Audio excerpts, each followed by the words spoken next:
If you're a podcast listener, then you've probably got Insight Timer on your phone and you can be listening to free meditations and totally free. I've got a few on there that I really enjoy that are 10 minutes that help me go off to sleep at night. And generally I'm asleep at the 5-minute mark and that automatically turns off because that's the whole point of the app is that it will turn off because you're finished. So there's all sorts of different ways of getting us from these fight and flight stages into a better stress system, into recognizing stress. And lots of people don't recognize it. So understanding stress. Mentoring with Geraldine is a bite-sized practitioner podcast for naturopaths, nutritionists, herbalists, coaches, and practitioners. This podcast responds directly to the needs of you, the practicing natural therapist. We have interviews during the holiday season and business and mindset support each week, so you'll get the variety you need to enjoy and stay motivated in your practice. Don't forget to subscribe to receive the weekly episodes. And if you want to connect with me, always check the show notes because that's where you'll find the links to book appointments and, of course, to join the Academy, the membership group where there's constant connection and community with like-minded practitioners. Now, let's get started.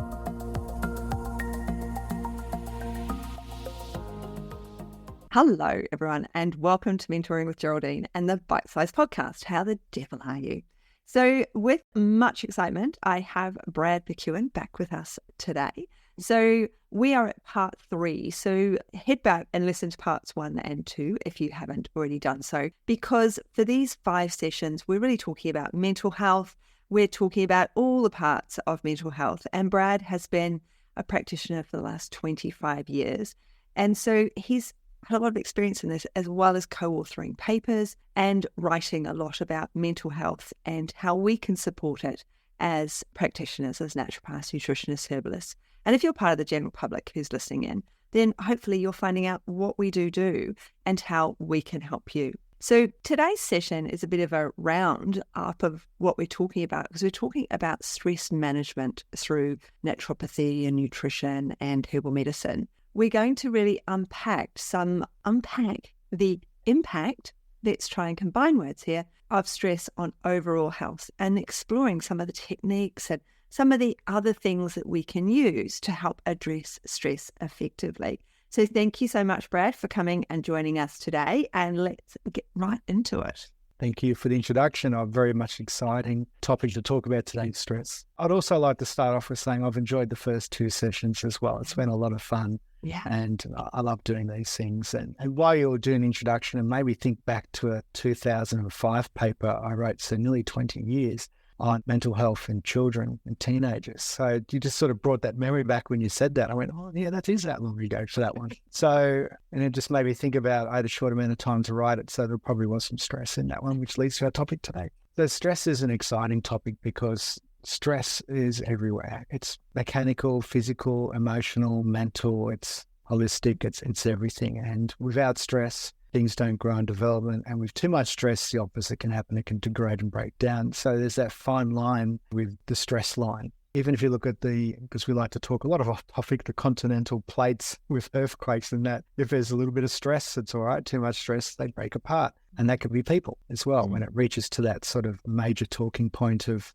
stress, people can actually break down very easily. And a lot of people have different thresholds of stress. So that's one thing I need to talk about early on, is that everyone has different levels of stress, and we always have to take that into account. Just because you don't feel stressed in a situation doesn't mean the next person does or doesn't. Do you know what I mean? Like, it's a big difference there between people. I know people that get stressed lining up for things. There's too many people around, it's too hustle bustle, it's just too much. We've talked about the example of the person driving to me with that lovely story in episode 1.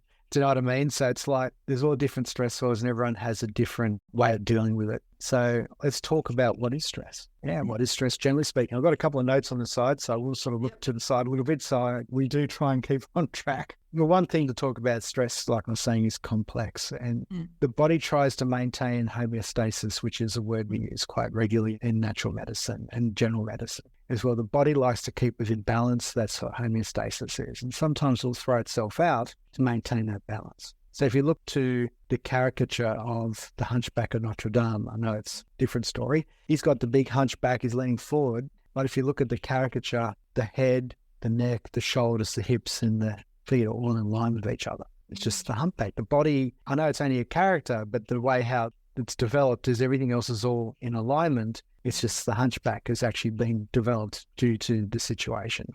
Yeah. So there's one way of thinking, the body throwing itself out of balance to maintain balance to what it thinks is actual balance. Yeah. Because it gets confused sometimes when things don't work well with the signaling. And that's what we talked a little bit about last time with the vitamins and the minerals with cell signaling. If the signals are not there working effectively, the stress cannot be perceived as well as possible. So there's different levels of stress, as we're mentioning, psychological, mental, emotional. Work stress, it's got its own category the last few years, and we can all laugh about that one because everyone's work stress is different. And what is a stressor? What is a stress? So stress is how you feel. A stressor is what's actually causing it. And that stressor in the old days was the saber-toothed tiger, etc. They used to chase us for the fight or flight, which we're about to talk about. And that's now been changed to the stressor of work and living and the cost of living and everything. The stressors are changed. And it's something that sometimes you cannot change the stressor, because by changing the stressor, you create more stress. Like if your job, for example, is the one stressing you out, some people can't leave that job because they don't have a job to go to. Yeah. Or it's not as high paying, or it's a different situation, and that puts more stress. So people hang in as much as they can to the detriment of themselves. And I take my hat off to those people that keep sort of working hard, working through it, because they're doing what they can. And that's sometimes what stress is you do what you can at that time. As natural medicine and as health professionals, we try and build upon that and supply all the different things. So we'll talk about nutrition and herbal medicine and lifestyle medicine and like the whole holistic view of what we're looking at to sort of help support people through different levels of stress. Yeah. Public speaking is a big stress for people. Speaking on podcasts is a big stress for some people, if you know what I mean. Others, it seems simple, like we're just talking here, aren't we? Yeah. So let's look at general adaptation syndrome, or GAS, as sometimes it's called. It was developed in 1948, or described by Hans Selye. And this is something that we've used a lot. And it's still true to today, the different stages of stress. Yep. So there's the alarm reaction, or the alarm stage, the resistance stage, and the exhaustion stage. And a lot of the time we're in the alarm stage, generally speaking. I'll go through each one of these in a moment. But generally speaking, everyone's in the alarm stage because something could happen. We talked about in one of the episodes about the war being in the next country. Something that happens, that's a stress. You're driving a car, you're not used to driving in traffic. There could be an accident. Doesn't mean there is. Like that part of that anxiety is something could be happening. That is this first stage. It's the alarm stage. It's something that happened. And that could be waking up. You wake up with a fright because something noisy or something else like that. That's set the system up at the beginning of your day already in the alarm stage. That was something that I read, interestingly, because, I mean, I have an iPhone and my iPhone is set in the morning to alarm, but it's a regular alarm. So it comes with this lovely, gentle music. But if I set an alarm for a different time, I get a blaring alarm. And so simple things like that for our clients is, what does your alarm sound like in the morning? Because you're already setting yourself up with that. Is your alarm alarming you? Yeah. And whereas mine just gently, my watch comes on so that I have light in the room because I have an Apple Watch. So the light comes on because I have a dark room. Everything slowly builds and then the music starts. It's really quiet, really gentle, and it slowly gets louder. I've heard it by about the first 3 notes because I'm generally awake. I wake at before 6:30 and my alarm goes off at 6:30.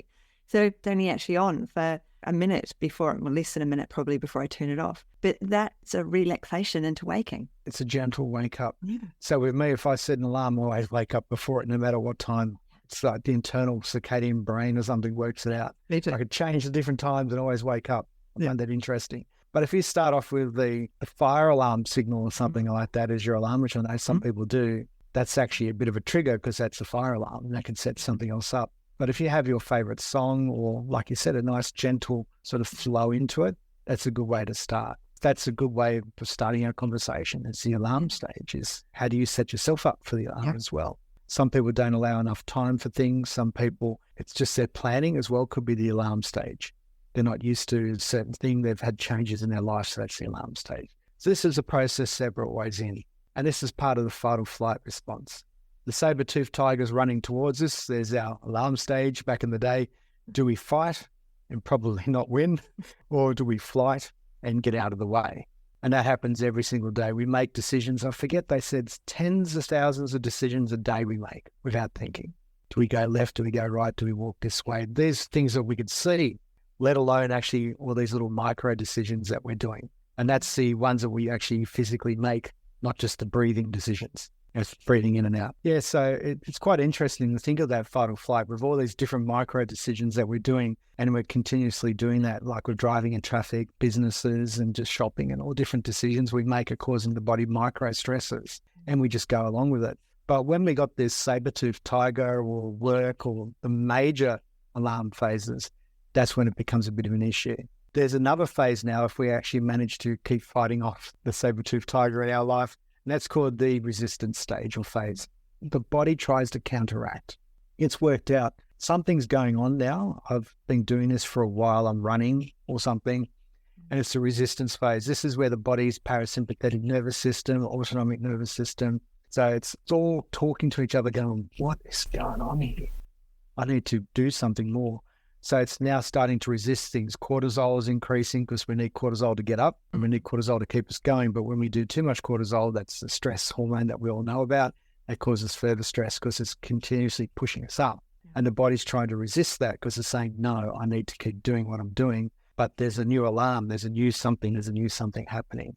And it's this process of, can we keep going? The pulse, the heart rate goes up. Therefore, the pulse goes up. The blood pressure changes, the hormones, the neurotransmitters, everything gets released to keep us there at that resistance stage. The body's trying to, the word itself doesn't make sense because it's resistance normally means against, it's resisting against. But if you look at it from what was deciphered back in 1946, is that it's the body resisting what it's trying to do by making it do it. Yep. It's resisting further stress. It's trying to actually put up those barriers by saying, let's just dump stuff in and keep this phase going. And then if all goes well, we slow down, sometimes go back to the alarm stage or back to baseline. And that's it. Other times, it's the actual exhaustion stage that gets people, where you keep alarming, you keep resisting. And this is the person that's put up with that stress day in, day out for a long time. And that long time could be a week, a month, a year, a decade. We don't know because everyone's different, like we were saying at the beginning.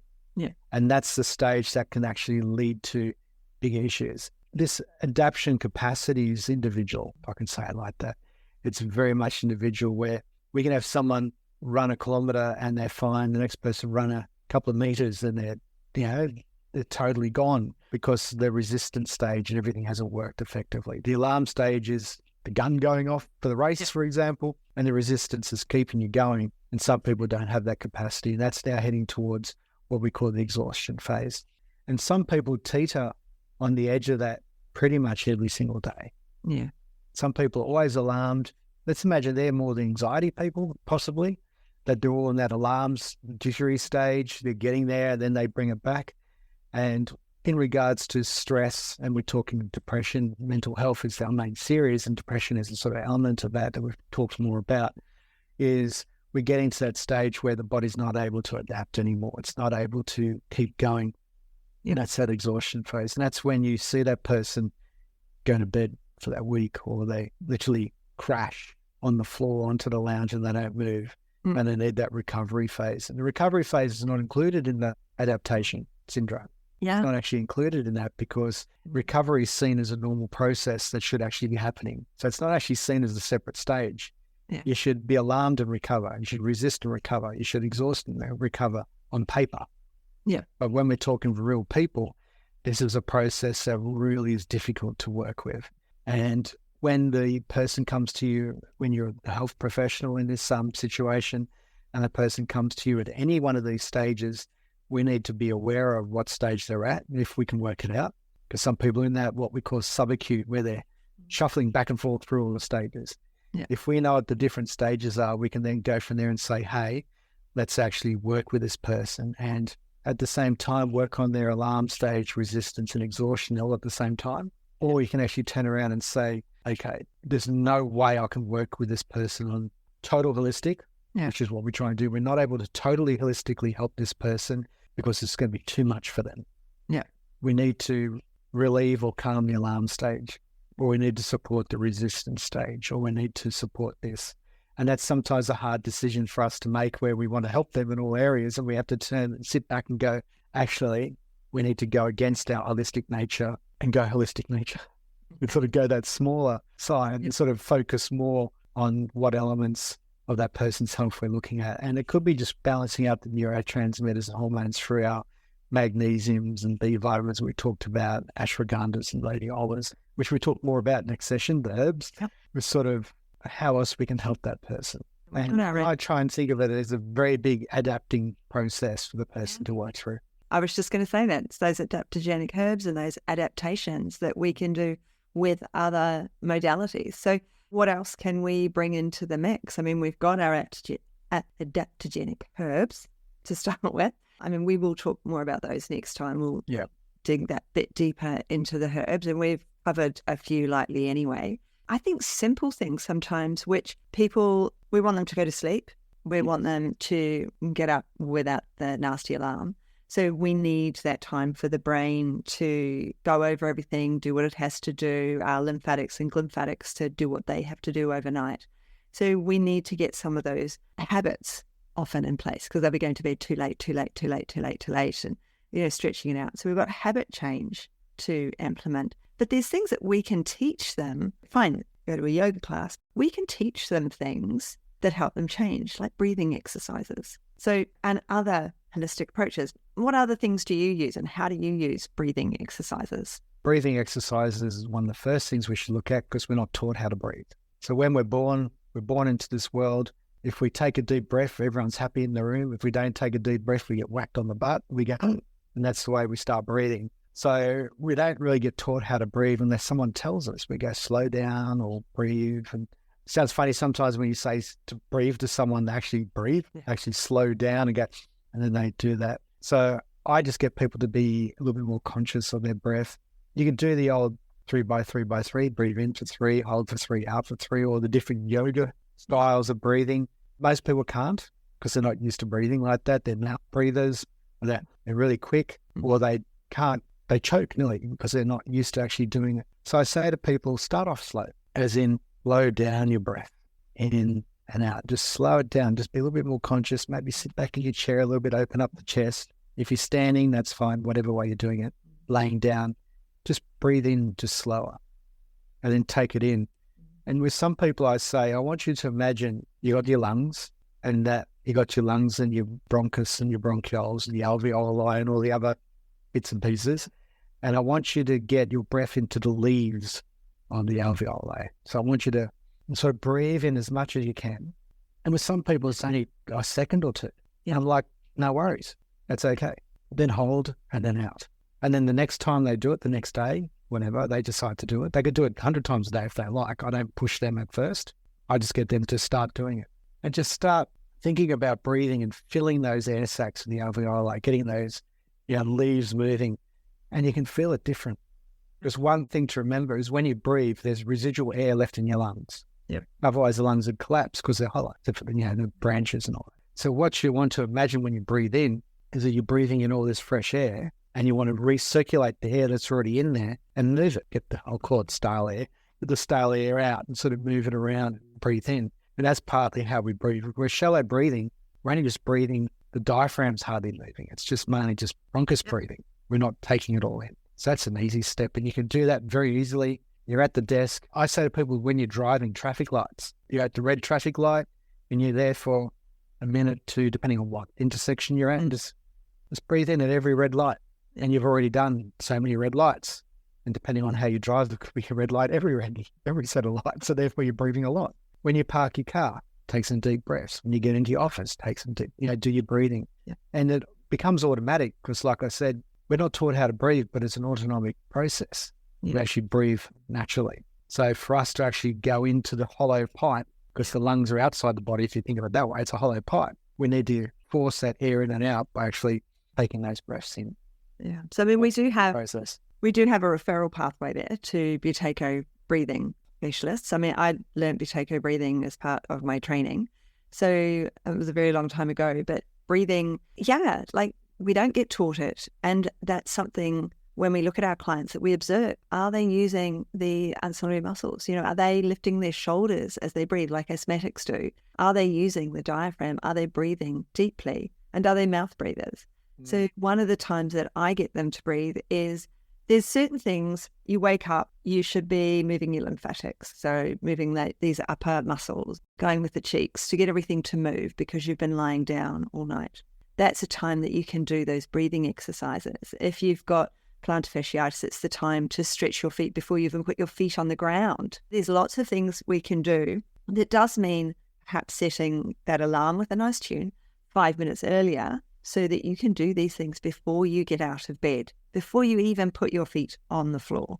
So you've got your plantar fasciitis happening, you've got your breathing, you've got all your stress. Make sure those comfortable shoes are right there for you to slip on after you've done these relaxation breathing exercises to welcome you into the day.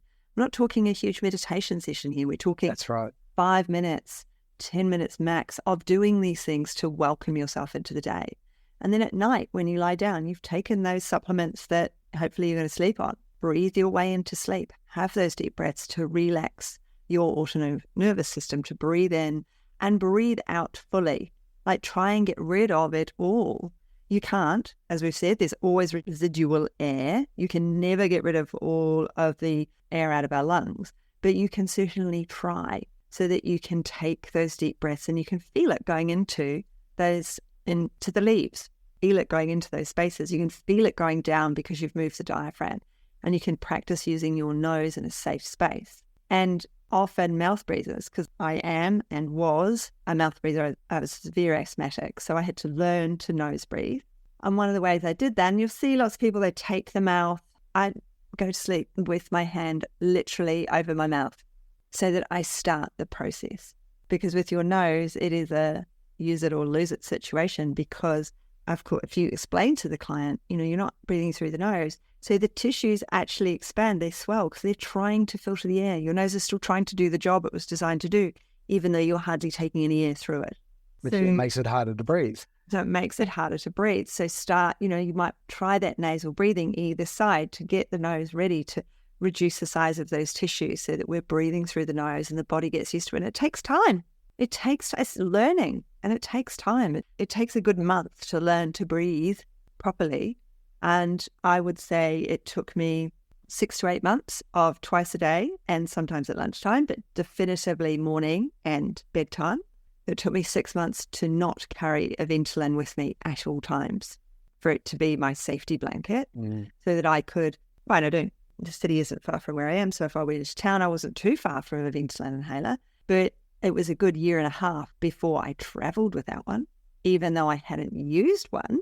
And I'd stopped using all of my preventers at that point as well. And I hadn't had an asthma attack for a year. It still took me a long time to not refresh that prescription, to not get more of this safety net of a Ventolin inhaler. Because, of course, I was around before Ventolin was. So when it came on board, boy, did that make a change to one's life. I want you to think about how Ventolin works. And a lot of these things work. They work by various different mechanisms I confuse people about, but it works by essentially bronchodilation. So it's opening up the airways through beta receptors and all different things. Yeah. So if we think of it from that point of view, we want to open up the airways, we want to open up the whole process, head down the sinuses, as you mentioned. That could be done through magnesium. That could be done for a number of herbs that are very nice, relaxing herbs. I know we're not talking about sort of asthma herbs, but you can see eyebrows and goldenrod and a lot of those kind of herbs are very good at sort of working with the sinusitis. You can even use garlic. Think of those old style garlic, horseradish and things like that. They actually work. And to go with those processes of opening things up. Yeah. And if you think about, and you alluded to meditation as well. Yeah. So if people don't like meditation because they think it's a bit out there, we meditate a lot more daily than people think. Yeah. So if we go back to what you're saying, when you first get up, you can set your alarm for when you get up and for 5 minutes. So therefore you can actually have 5 minutes of breathing, then your next alarm goes off for you to get up. But you can have 100 alarms set on your phone these days. Felt like the old analog phones where you had the bells and that you can only do one. Yeah. So you can have multiple things set up if you'd like to be, I'll use the word regimented to make sure that you do it. But meditation, I've been using different forms of meditation since my teenage years without knowing. So I used to just sit there and think or not think and sort of start, processing differently. And that's what meditation starts off as. Yep. It's just a space for you to be in, whether it's breathing, thinking, not thinking, planning out your year ahead, because it's, we're in 2024 and there's a lot of exciting things ahead for us. So you're thinking of that and you just close your eyes and you breathe and you're going, yes, I'm going to do that. Yes, I'm going to go away on a Sunday out for the day and go to the rainforest or the beach, or I'm going to do something and pretend you don't normally do that. That's meditating in a way because you're thinking about a positive aspect that you're going to be working towards. So meditation can be seen as lots of different avenues. And when you start getting deeper into meditation, you see brainwave changes. You start seeing, the whole breathing change in people. Their blood vessels change, the vasodilation, so the arteries and veins are opening up, circulating blood more. There's changes in MRI and CT scans when they've done it. There's actual functional and structural brain changes in people who meditate. Brains are structurally different in long-term blood pressure drops. It does so many blood pressure changes. Yeah. Even your peristalsis, your digestive tract changes because it's that flow. That changes because you're breathing. And guess what? That helps your digestion because your diaphragm's moving the circulation in that sort of viscera. Yeah. So there's all these different things from just breathing properly for a start. Yeah. And then if you focus on meditating and going somewhere with it, and meditation can be 30 seconds, can be 30 minutes.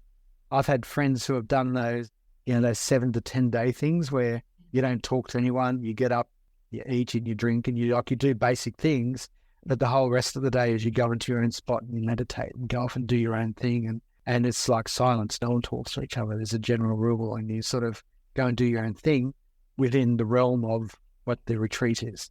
Yeah. There's lots of ways you can do it. If you don't think you can do it yourself and you need some help, join meditation classes. And there's some very good, visualization ones. I did one on a retreat a couple of years ago now where I had an injury. I'd sort of fractured hands and I took my side, went for a good little fall, and I put effort in everything I do. I went on a retreat as a recovery thing. And once I actually got on the ground to do the meditation, I laid there and it was very nice and relaxing for me because my body hadn't felt like that because of what it was going through. And it was very calm, relaxing. The person running it was very good. There was a lot of visualization techniques. So it was a different kind of meditation. It was guided. Yeah. And I felt really good during that time. And I normally do anyway with meditation. This one worked very well. And I thought of nothing. I just thought of the rainforest or whatever positive. I didn't think of anything else. And then when it was over, I'm like, cool. It wasn't that I thought, oh, this is over. Wow. Okay. It was like, wow. Okay. This was great. And I was in there for like an hour and it felt like 10 minutes because the way the person did it was very good. And that was a very good process for my body to start working on recovery of what needed to be done. But visualization is very good. You can visualize, if you got painful calves, you can meditate and visualize on the calf and work on the circulation and reduce the inflammation. Different techniques you can do. And even with mental health, because that's our main topic, people with depression, anxiety, post-traumatic stress, any of the labels, we'll call them just for now, without taking away from what they really are. You don't need to have a label for being able to do this. You can just do it as a preventive, as a helpful thing. And you can just set aside that time every day before you eat, while you're driving, like I said, you can just actually just relax and just breathe, take it all in. Yeah. And if it's a different environment, if you live near the beach, you can go to the beach every morning, stand there for a couple of minutes, take in the sun. If you're a podcast listener, then you've probably got Insight Timer on your phone and you can be listening to free meditations and totally free. You can do the paid version, obviously, but you can do the free ones and they're quick. I've got a few on there that I really enjoy that are 10 minutes that help me go off to sleep at night. And generally I'm asleep at the 5-minute mark and that automatically turns off because that's the whole point of the app is that it will turn off because you finished. So there's all sorts of different ways of getting us from these fight and flight stages into a better stress system, into recognizing stress. And lots of people don't recognize it. So understanding stress. One thing about our clients, they won't necessarily acknowledge the word stress or say, no, I'm not stressed. Whereas when you go through things with them, you actually realize they're in burnout. So they've gone past stress. They've stepped way past stress and they're into burnout. And so I don't say to people that they have to acknowledge the word stress. They don't want to acknowledge it. They say, I haven't got any stress, but they're clearly stressed and have a lot of stress. Then we can say, your coping mechanisms are amazing. Your resilience is incredible. So let's work on that to improve your health. So we flip that coin. So rather than saying you're stressed, which can take on negative connotations for people, we flip the coin and say, you've got incredible coping techniques. You're amazingly resilient. Let's support that resilience to make it even easier for you to deal with all the things. So we use the word deal rather than stress or cope. Swip up. We flip our words. We switch them over, or swip if you want to combine switch and flip. You make up a lot of words here. I do make up a lot of words. Some of the words I've made up over the years have been incredible. But we can change it to the positive aspect for our client by changing the words that we use for them so that we get them on board because we've flipped it. We're not saying they're stressed. We can see they're stressed. They've just explained to us how stressed they are. And yet they're saying, I'm not stressed. We flip it. And we can get them to. And that's part of the process. And I'm glad you brought up burnout, because that was one of the last stages after exhaustion stage where it keeps going. And a lot of people in burnout without knowing. Yeah. And they just keep going, like you're saying. So sometimes a person, if you say to them they're stressed, which again, we're just saying you don't, they don't notice it because their body's coping. They're going through all those different stages we talked about, and that they're coping with that. So maybe their situation is stressful, but their body's coping so well, they don't notice it. And then it sometimes is a good and bad thing. Someone actually says to them, you're stressed. Their body then recognizes it, then they crash because they didn't know. It's going through all these stages and phases. It's hormones and neurotransmitters. It's doing everything right, what it thinks is going right, but it doesn't know, which sounds funny. The body doesn't recognize it's under stress. It just keeps going. You get up, you go to bed. You get up, you go to bed. You do everything normal, but it doesn't know that until someone or something tells it that it's stressed. Like you say to someone, you look stressed, or you look hot, or they haven't noticed it maybe at that stage until you bring it to their attention. And then they feel hot or cold or something, but they never realize themselves. Like it's a 10-degree Celsius day and they've got a T-shirt and you say to them, oh, you must feel the cold or you must be cold. And they haven't recognized it yet. They then go and put a jacket on because you've just told them. Yeah. And it's funny the way how the body works. Like that. It's working through things. So I think it's a very good topic, this one, that we could talk forever about. And there's lots of different ways we can work with. And we talked about nutrition in the last one. The next 2 podcasts, we're talking about all the different herbs we're going to be covering, which is very exciting for the herbies out there. They love the herbs. And then the final one is the lifestyle medicine, where we talk about massage, and we bring back the yogas and Pilates and again the meditation. We bring and sort of close everything off with lifestyle medicine. So I'm very excited for the next 2. And I'm looking forward to it. Looking forward to it. Thank you so much for joining us. It's been absolutely brilliant. As I've said previously, we've got content in the show notes. So if you want to follow anything up or you want the link to book in with Brad, it's all in the show notes. Obviously, if you've stayed all the way to the end, don't forget that 5-star review that we love so much. So thank you for joining us, and thank you so much, Brad, and I'll see you next week. Thanks so much for joining me today. Don't forget to rate, review, and subscribe to the podcast for the weekly episodes. If you'd like even more support and learning, then the Academy is for you. Here you'll find part 2 of the herbal discussions, more clinical learning, and case studies to support your clients in practice. Bye for now.